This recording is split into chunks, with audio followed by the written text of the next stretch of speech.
You do not need a ridiculous morning routine or crazy frugal habits in order to save money, and this book is going to try to make that point.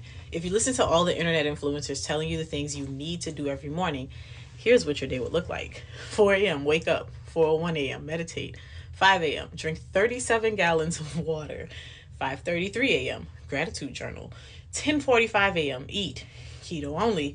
11 a.m., track every penny of spending from the last 16 years. And finally, at 11:01 a.m., guess what you get to do? Die.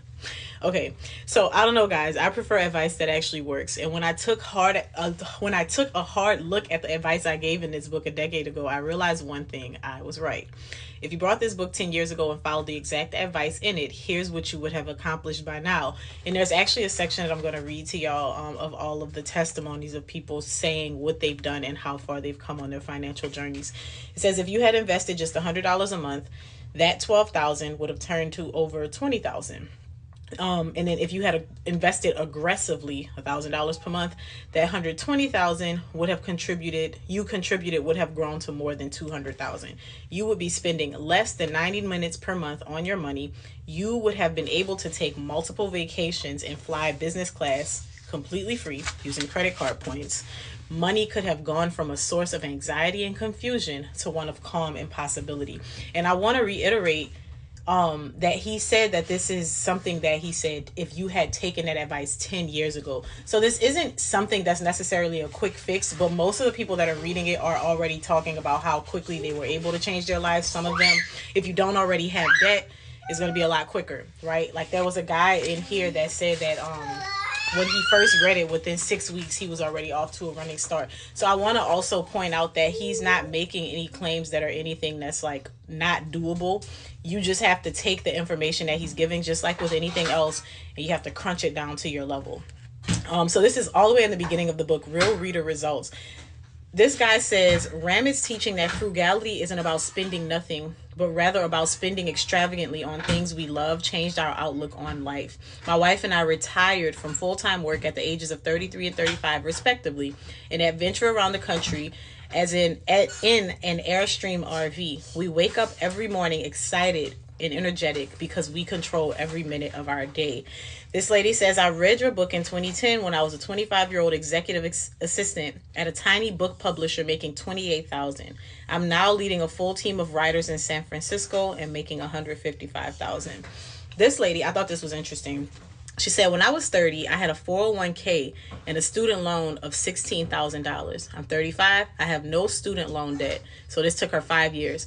A healthy 401k, an IRA, an additional investment account, and one secured credit card, which I use to pay my monthly bills. I use IWT, this book, to do all of this and now spend most of my money on what I love, which is my kids, food, and ebooks. And then this lady said, when I was 25, I had $8,500 of credit card debt and $3,000 of other debt. IWT, again, that's this book, gave me the manageable steps to get out of my hole, better use my credit cards, not live check to check, pay off what I owed, and start saving. At 28, 3 years later, I have $50,000 in savings, am debt-free, have automated my finances, and I'm going to buy a house this year. Now, these are all of the ones. I'm sure this isn't everybody, but this is who he featured in his book. And the reason that I read these is to, one, help people understand that if you never change, like if you don't ever start taking action on anything, nothing is going to happen. These are people who were fully willing to accept that it might take some time. Some of them, it took 3 years, 2 years, 4 years, 5 years. And the problem is, it's not that you should listen to this and try to figure out how you should do exactly what he said as aggressively as possible. It's that you should listen to what he's saying and figure out how it applies to you and decide to take some sort of action until you can take more action. There was somebody in the last video that was talking about how like this is a very it's lacking empathy to talk to people in this way and to make them feel like they're making excuses when they don't take action. I personally feel like if I was so poor that I could not afford to save money, I would not make that other people's problem, right? And again, I know that the way that I say that sounds like I'm lacking empathy, but let me tell you what I mean. And I told her the same thing in a comment. I said, if my sister was getting married and I was not married, would I say, oh, Must be nice to get married. Would I like mope around at her wedding doing that, or would I just continue to live my life, celebrate her, and figure out what I need to do to get myself on the path for the man that God has for me?